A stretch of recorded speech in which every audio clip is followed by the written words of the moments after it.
Hi hello friends, ಎಲ್ಲರಿಗೂ ಕೂಡ ಮತ್ತೊಮ್ಮೆ ನಮ್ಮ ಚಾನಲ್ಗೆ ನಿಮಗೆ ಸ್ವಾಗತ. ಇವತ್ತಿನ ತರಗತಿಯಲ್ಲಿ ನಾವು ಮಾರ್ಚ್ 25 ಮತ್ತು 26 ಎರಡು ದಿನದ ಒಂದು ಕರೆಂಟ್ ಅಫೇರ್ಸ್ನ ನೋಡ್ಕೊಳ್ಬೇಕಾಗಿದೆ. ಯಾಕೆ ಅಂದರೆ ನಿನ್ನೆ ಒಂದು ಕರೆಂಟ್ ಅಫೇರ್ಸ್ ಕಾರಣಾಂತರಗಳಿಂದ ಇಲ್ಲಿ ನಡೆದಿಲ್ಲ. ಓಕೆನಾ. ಈಗ ಮೊದಲನೇ ಪ್ರಶ್ನೆ ನೋಡಬಹುದು. ಇತ್ತೀಚೆಗೆ ಉತ್ತರ ಪ್ರದೇಶದಲ್ಲಿ ಟೈಟಾನಿಯಂ ಮತ್ತು ಸೂಪರ್ ಅಲಾಯ್ ಮೆಟೀರಿಯಲ್ಸ್ ಪ್ಲಾಂಟನ್ನು ಎಲ್ಲಿ ಉದ್ಘಾಟನೆ ಮಾಡಲಾಗಿದೆ ಅಂತ ಇಲ್ಲಿ ಪ್ರಶ್ನೆಯನ್ನು ಕೇಳಿದ್ದಾರೆ. ಲಕ್ನೋ, ಕಾನ್ಪುರ, ಗೋರಖ್ಪುರ, ಮೀರತ್ ಅಂತ 4 ಆಪ್ಷನ್ಸ್ಗಳನ್ನು ಕೊಟ್ಟಿದ್ದಾರೆ. ಇದಕ್ಕೆ ಸರಿಯಾದ ಉತ್ತರವನ್ನು ಎಲ್ಲರೂ ಕೂಡ ತಪ್ಪದೆ ಮೊದಲನೇದಾಗಿ ಇಲ್ಲಿ ಕಮೆಂಟ್ ಮಾಡಿ. ನಿಮಗೇನಾದರೂ ಉತ್ತರ ಗೊತ್ತಾಗಲಿಲ್ಲ ಅಂತ ಅಂದರೆ ಕೊನೆಯಲ್ಲಿ ನಾನು ಈ ಒಂದು ಪ್ರಶ್ನೆಗೆ ಉತ್ತರವನ್ನು ಹೇಳ್ತೇನೆ, ಅಲ್ಲಿ ನೀವು ನೋಡ್ಕೋಬೋದು. ತುಂಬ ಇಂಪಾರ್ಟೆಂಟಾಗಿ ತರಗತಿಗಳು ನಡೀತಾ ಇದ್ದಾವೆ, ಯಾವುದೂ ಕೂಡ ಮಿಸ್ ಮಾಡಬೇಡಿ. ಮತ್ತು ಇಲ್ಲಿ ಮಂತ್ಲಿ ಕರೆಂಟ್ ಅಫೇರ್ಸ್ PDF ಅನ್ನು ಕೂಡ ನಾನು ಕೊಡ್ತೇನೆ, ಅದನ್ನು ನೋಡ್ಕೊಳ್ತಾ ಹೋಗೋಣ. ಓಕೆನಾ. ಇವತ್ತಿನ ತರಗತಿಯಲ್ಲಿ ನಿಮಗೆ ವಿವರಣೆ ಸಹಿತ ಅನ್ನೋ ತರಗತಿಯನ್ನು ಕೊಟ್ಟಿದ್ದೇನೆ, ಅದಕ್ಕಾಗಿ ಸಂಪೂರ್ಣವಾಗಿ ನೋಡ್ತಾ ಹೋಗಿ. ಓಕೆನಾ. ಸ್ಪರ್ಧಾ ಮಿತ್ರರೇ, ನೀವು ಇಲ್ಲಿ ನೋಡ್ಬೋದು, ಇಲ್ಲಿ ಪ್ರಚಲಿತ ಘಟನೆಗಳ PDF ಏನಾದರೂ ಬೇಕು ಅಂತ ಅಂದರೆ ನಿಮಗೆ ಮಾರ್ಚ್ ತಿಂಗಳ ಒಂದು PDFಗಾಗಿ ನಿಮಗೆ 20 ರೂಪಾಯಿಯನ್ನು ಇಟ್ಟಿದ್ದೇನೆ. ಕಳೆದ ಎಲ್ಲ PDFಗಳಿಗಾಗಿ ಮಂತ್ಲಿಗೆ ಇಲ್ಲಿ 10 ರೂಪಾಯಿಗಳನ್ನು ಇಟ್ಟಿದ್ದೇನೆ. ನಿಮಗೇನಾದರೂ 6 ತಿಂಗಳ ಒಂದು PDFಗಳು ನಿಮಗೆ ಬೇಕಾಗಿದ್ದಲ್ಲಿ ಎಲ್ಲರೂ ಕೂಡ 60 ರೂಪಾಯಿಗಳನ್ನು ಈ ಒಂದು ಕೊಟ್ಟಿರ್ತಕ್ಕಂಥ ಸ್ಕ್ಯಾನರ್ ಮುಖಾಂತರ ನೀವು ಸ್ಕ್ಯಾನ್ ಮಾಡಿ ಇಲ್ಲಿ ನಮಗೆ ಅಮೌಂಟನ್ನು ಕಳಿಸಿ udyogjeevan12@gmail.com ಈ ಒಂದು ಇಮೇಲ್ ಐಡಿಗೆ ನೀವು ಸ್ಕ್ರೀನ್ಶಾಟನ್ನು ಕಳಿಸಿದ್ದೇ ಆದರೆ ನಿಮಗೆ ಸಂಪೂರ್ಣವಾಗಿ ಈ ಒಂದು ತಿಂಗಳ ಒಂದು PDFಗಳು ನಿಮಗೆ ಫ್ರೀಯಾಗಿ ನಿಮಗೆ ಸಿಗ್ತಾ ಹೋಗ್ತವೆ. ಓಕೆನಾ. ಈ ಒಂದು PDFಗಳನ್ನು ನಿಮಗೆ ತೆಗೆದುಕೊಳ್ತಕ್ಕಂಥ ಒಂದು ಇದನ್ನು ಮಾಡ್ಕೊಳ್ಳಿ. ಯಾಕೆ ಅಂತ ಅಂದರೆ monthly current affairs very important ಪ್ರಶ್ನೆಗಳು, ಒಂದು ಪ್ರಶ್ನೆಗಳು ಕೂಡ ನಿಮಗೆ ಮಿಸ್ ಆಗೋದಿಲ್ಲ. ಆ ರೀತಿಯಲ್ಲಿ ನಿಮಗೆ ಪ್ರಶ್ನೆಗಳನ್ನು ತೆಗೆದುಕೊಂಡು ಬಂದಿರ್ತೇವೆ, ಅದಕ್ಕಾಗಿ ಅದನ್ನು ಯೂಸ್ಫುಲ್ ಮಾಡ್ಕೊಳ್ಳಿ. ಅದಾದ ಬಳಿಕ ನಿಮಗೆ ಏನು ಡೈಲಿ ಮೋಟಿವೇಶನ್ ಅಂತ ನಾನು ತೆಗೆದುಕೊಂಡು ಬರ್ತೇನೆ. ಇದೇ ಮೋಟಿವೇಶನ್ ಇವತ್ತಿನೂ ಕೂಡ every sunrise is a second chance to shine ಅಂತ ಕೊಟ್ಟಿದ್ದೇನೆ. ಏನಪ್ಪ ಅಂತಂದರೆ ಎವ್ರಿ ಮಾರ್ನಿಂಗ್ ಅಂದರೆ ಪ್ರತಿದಿನ ಬೆಳಗ್ಗೆ ಹೇಳುವಾಗ ಅದೊಂದು ನಿಮಗೆ ಸೆಕೆಂಡ್ ಚಾನ್ಸ್, ಅದು ಓಕೆನಾ, ಸೆಕೆಂಡ್ ಚಾನ್ಸ್ ಆಗಿರ್ತದೆ. ಅದಕ್ಕಾಗಿ ಅದನ್ನು ನೀವು ಕರೆಕ್ಟಾಗಿ ಬಳಸ್ಕೊಳ್ಳಿ. ಅದನ್ನು ಬಳಸ್ಕೊಂಡ್ರಿ ಅಂತಂದರೆ ನಿಮಗೂ ಕೂಡ ಇದು ಯೂಸ್ಫುಲ್ ಆಗ್ತದೆ. ಓಕೆ. ಈಗ ಡೈರೆಕ್ಟಾಗಿ ನಾವು ಮೊದಲನೇ ಪ್ರಶ್ನೆಯನ್ನು ನೋಡೋಣ. ಏನಪ್ಪ ಮೊದಲನೇ ಪ್ರಶ್ನೆ ಅಂತ ಅಂದರೆ, ಅಕಾಲಿಕ ಜನನಗಳನ್ನು ತಡೆಗಟ್ಟಲು AI ಚಾಲಿತ ಪರಿಹಾರಗಳನ್ನು ಬಳಸಿದ್ದಕ್ಕಾಗಿ ಇತ್ತೀಚೆಗೆ ಸುದ್ದಿಯಲ್ಲಿದ್ದಂತಹ ಒಂದು ಗಾರ್ಬಾ ಐನಿ ಎಂಬತಕ್ಕಂತಹ ಒಂದು ಉಪಕ್ರಮವನ್ನು ಪ್ರಮುಖವಾಗಿ ಯಾವ ಇಲಾಖೆಯು ನಡೆಸುತ್ತಿದೆ ಅಂತ ಇಲ್ಲ ಅಥವಾ ಮುನ್ನಡೆಸುತ್ತಿದೆ ಅಂತ ಇಲ್ಲಿ ಪ್ರಶ್ನೆ ಕೇಳಿದ್ದಾರೆ.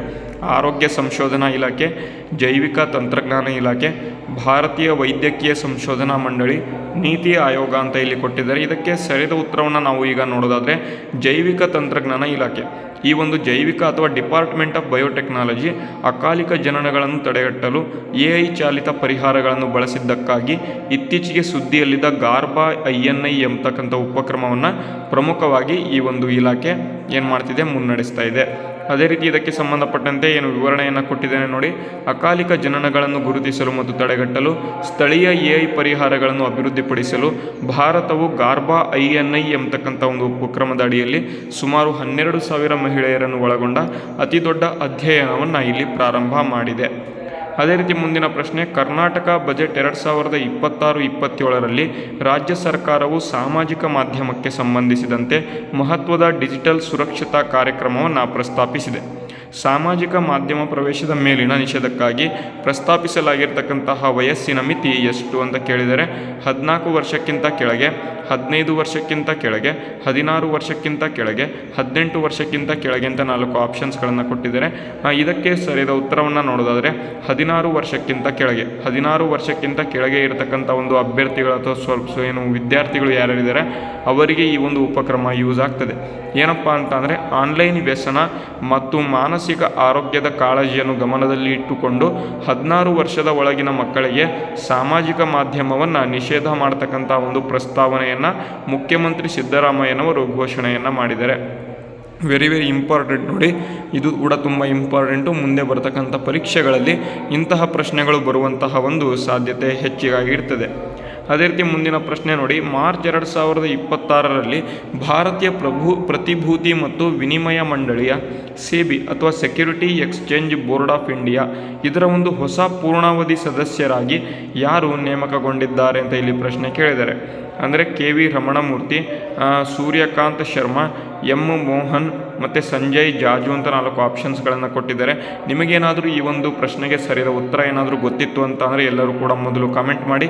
ನಿಮಗೇನಾದರೂ ಪ್ರಶ್ನೆ ಗೊತ್ತಾಗಲಿಲ್ಲ ಅಥವಾ ಉತ್ತರ ಗೊತ್ತಾಗಲಿಲ್ಲ ಅಂತಂದರೆ ಎಲ್ಲರೂ ಕೂಡ ನೀವು ತರಗತಿಯಲ್ಲಿ ಸಂಪೂರ್ಣವಾಗಿ ನೋಡ್ಕೊಳ್ತಾ ಹೋಗಿ ನಿಮಗೆ ಉತ್ತರ ಸಿಗ್ತದೆ. ನೋಡಿ, ಮಾರುಕಟ್ಟೆ ನಿಯಂತ್ರಣ ಸಂಸ್ಥೆಯನ್ನು ಬಲಪಡಿಸಲು ಭಾರತ ಸರ್ಕಾರವು ಕೊಂಪೆಲ್ಲ ವೆಂಕಟರಮಣಮೂರ್ತಿ ಅಥವಾ KV ರಮಣಮೂರ್ತಿ ಎಂಬತಕ್ಕಂಥವರನ್ನು ಇಲ್ಲಿ 3 ವರ್ಷಗಳ ಅವಧಿಗೆ ಸೇಬಿಗೆ ನೇಮಕ ಮಾಡಿದೆ. ಸೇಬಿ ಅಂತ ಅಂದರೆ ಏನು? Security exchange board of India ಅಂತ ನಾವು ಇಂಗ್ಲೀಷ್ನಲ್ಲಿ ಕರಿತೇವೆ. ಅದೇ ಕನ್ನಡದಲ್ಲಿ ಭಾರತೀಯ ಪ್ರತಿಭೂತಿ ಮತ್ತು ವಿನಿಮಯ ಮಂಡಳಿ ಅಂತ ನಾವು ಕರಿತೇವೆ. ಇದು ತುಂಬ ಇಂಪಾರ್ಟೆಂಟು, ನೆನ್ಪಿಟ್ಕೊಳ್ಳಿ. ಅದೇ ರೀತಿ ಮುಂದಿನ ಪ್ರಶ್ನೆ, ಜಾಗತಿಕ ಭಯೋತ್ಪಾದನಾ ಸೂಚ್ಯಂಕ 2026 ಅಂದರೆ ಗ್ಲೋಬಲ್ ಟೆರರಿಸಮ್ ಇಂಡೆಕ್ಸ್ ಅಂತ ಕರಿತೇವೆ. ಈ ಒಂದು ಇಂಡೆಕ್ಸಿನ ಪ್ರಕಾರ ಭಾರತದ ಮೊದಲ ಬಾರಿಗೆ ಭಯೋತ್ಪಾದನೆಯಿಂದ ಹೆಚ್ಚು ಬಾಧಿತವಾದ ದೇಶ ಎಂದು ಯಾವ ದೇಶವನ್ನು ಶ್ರೇಣೀಕರಿಸಲಾಗಿದೆ ಅಂತ ಇಲ್ಲಿ ಪ್ರಶ್ನೆ. ಜಾಗತಿಕ ಭಯೋತ್ಪಾದನಾ ಸೂಚ್ಯಂಕ ಗ್ಲೋಬಲ್ ಟೆರರಿಸಮ್ ಇಂಡೆಕ್ಸಲ್ಲಿ ಇದರ ಪ್ರಕಾರ ಮೊದಲ ಬಾರಿಗೆ ಭಯೋತ್ಪಾದನೆಯಿಂದ ಹೆಚ್ಚು ಬಾಧಿತವಾದ ದೇಶ ಎಂದು ಯಾವ ದೇಶವೊಂದು ಶ್ರೇಣೀಕರಿಸಲಾಗಿದೆ ಅಂತ ಕೇಳಿದರೆ, ಅಂದರೆ ಗ್ಲೋಬಲ್ ಟೆರರಿಸಮ್ ಇಂಡೆಕ್ಸ್ನಲ್ಲಿ ಟಾಪ್ 1 ಸ್ಥಾನದಲ್ಲಿ ಇರತಕ್ಕಂಥ ದೇಶ ಯಾವುದು ಅಂತ, ಇದು ಪಾಕಿಸ್ತಾನ ಅಂತ. Option C. ಈಗ ಪಾಕಿಸ್ತಾನ ಇಲ್ಲಿ ಪ್ರಥಮ ಸ್ಥಾನದಲ್ಲಿ ಇಲ್ಲಿ ನಿಮಗೆ ಕಂಡು ಬರ್ತದೆ. ಅದಕ್ಕೆ ಸಂಬಂಧಪಟ್ಟಂತೆ ಇಲ್ಲಿ ಮಾಹಿತಿಗಳನ್ನು ನೋಡಿ. Institute for economics and peace ಅಂತ ಎಂಬತಕ್ಕಂಥ ಒಂದು ಸಂಶೋಧನೆಯ ಪ್ರಕಾರ 2026ರ ಸೂಚ್ಯಂಕವು ಜಾಗತಿಕ ಭದ್ರತಾ ಪರಿಸರದಲ್ಲಿ ಗಮನಾರ್ಹ ಬದಲಾವಣೆಯನ್ನು ಎತ್ತಿ ತೋರಿಸಿದ್ದು ಪಾಕಿಸ್ತಾನವನ್ನು ಪಟ್ಟಿಯಲ್ಲಿ ಮೊದಲ ಸ್ಥಾನದಲ್ಲಿ ಇರಿಸಿದೆ. ಆಪ್ಷನ್ ಇಲ್ಲಿ ಯಾವುದಪ್ಪ ಅಂತ ಅಂದರೆ ಆಪ್ಷನ್ ಸಿ ಸರಿಯಾದ ಉತ್ತರ ಆಗಿದೆ. ಅದೇ ರೀತಿ ಮುಂದಿನ ಪ್ರಶ್ನೆ, ಭಾರತದ ಯಾವ ನದಿ ಜೋಡಣೆಯಿಂದಾಗಿ ವಿಶ್ವ ಪರಂಪರೆಯ ಸಂರಕ್ಷಣಾ ನಿಯಮಗಳ ಮೇಲೆ ಉಂಟಾಗಬಹುದಾದ ಪರಿಣಾಮದ ಬಗ್ಗೆ ಯುನೆಸ್ಕೋ ಇತ್ತೀಚೆಗೆ ಕಳವಳ ವ್ಯಕ್ತಪಡಿಸಿದೆ ಅಂತ ಇಲ್ಲಿ ಪ್ರಶ್ನೆ. ಭಾರತದ ಯಾವ ನದಿ ಜೋಡಣೆಯಿಂದಾಗಿ ವಿಶ್ವ ಪರಂಪರೆಯ ಸಂರಕ್ಷಣಾ ನಿಯಮಗಳ ಮೇಲೆ ಉಂಟಾಗಬಹುದಾದ ಪರಿಣಾಮದ ಬಗ್ಗೆ ಯುನೆಸ್ಕೋ ಇತ್ತೀಚೆಗೆ ಕಳವಳ ವ್ಯಕ್ತಪಡಿಸಿದೆ ಅಂತ ಇಲ್ಲಿ ಪ್ರಶ್ನೆ ಕೇಳಿದರೆ, ಕೇನ್ ಬೇಟ್ವಾ ಲಿಂಕ್ ಯೋಜನೆ, ಅಘನಾಶಿನಿ ವೇದಾವತಿ ಲಿಂಕ್ ಯೋಜನೆ, ಕೃಷ್ಣ ಗೋದಾವರಿ ಲಿಂಕ್ ಯೋಜನೆ, ದಾಮನ್ ಗಂಗಾ ಪಿಂಜಾಲ್ ಲಿಂಕ್ ಯೋಜನೆ ಅಂತ 4 ಆಪ್ಷನ್ಸ್ಗಳನ್ನು ಕೊಟ್ಟಿದ್ದಾರೆ. ಇದಕ್ಕೆ ಸರಿಯಾದ ಉತ್ತರವನ್ನು ನೋಡೋದಾದರೆ, ಪಶ್ಚಿಮ ಘಟ್ಟಗಳ ಪ್ರದೇಶದ ಪರಿಸರದ ಸಮತೋಲನಕ್ಕೆ ಧಕ್ಕೆಯಾಗದಂತೆ ನೋಡಿಕೊಳ್ಳಲು ಯುನೆಸ್ಕೋ ಈ ಯೋಜನೆಯ ಬಗ್ಗೆ ಭಾರತಕ್ಕೆ ಎಚ್ಚರಿಕೆ ನೀಡಿದೆ. ಯಾವುದಪ್ಪ ಒಂದು ಯೋಜನೆ ಅಂತ ಅಂದರೆ ದಮನ್ ಗಂಗಾ ಪಿಂಜಾಲ್ ಲಿಂಕ್ ಯೋಜನೆ ಅಂತ. ಆಪ್ಷನ್ ಇಲ್ಲಿ ಡಿ ಇಲ್ಲಿ ಸರಿಯಾದ ಉತ್ತರ ಆಗಿದೆ. Very important. ಇಂಥ ಪ್ರಶ್ನೆಗಳು ಬರ್ತವೆ, ನೆನ್ಪಿಟ್ಕೊಳ್ತಾ ಹೋಗಿ.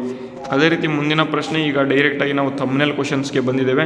ಇತ್ತೀಚೆಗೆ ಉತ್ತರ ಪ್ರದೇಶದಲ್ಲಿ ಟೈಟಾನಿಯಂ ಮತ್ತು ಸೂಪರ್ ಅಲಾಯ್ ಮೆಟೀರಿಯಲ್ಸ್ ಪ್ಲಾಂಟನ್ನು ಎಲ್ಲಿ ಉದ್ಘಾಟನೆ ಮಾಡಲಾಗಿದೆ ಅಂತ ಇಲ್ಲಿ ಪ್ರಶ್ನೆ ಕೇಳಿದರೆ, option A Lucknow, option B Kanpur, option C Gorakhpur ಮತ್ತು ಆಪ್ಷನ್ ಡಿ ಮೀರತ್ ಅಂತ ಕೊಟ್ಟಿದ್ದಾರೆ. ಇದಕ್ಕೆ ಸರಿಯಾದ ಉತ್ತರವನ್ನು ನಾವು ನೋಡೋದಾದರೆ ಲಕ್ನೋ ಇದಕ್ಕೆ ಸರಿಯಾದ ಉತ್ತರ ಆಗಿದೆ. ಆಪ್ಷನ್ ಎ ಇಲ್ಲಿ ಲಕ್ನೋ ಇದಕ್ಕೆ ಸರಿಯಾದ ಉತ್ತರ. Very important. ಇಂಥ ಒಂದು ಪ್ರಶ್ನೆಗಳನ್ನು ನೀವು ನೋಡ್ಕೊಳ್ತಾ ಹೋಗಬೇಕಾಗಿರ್ತದೆ.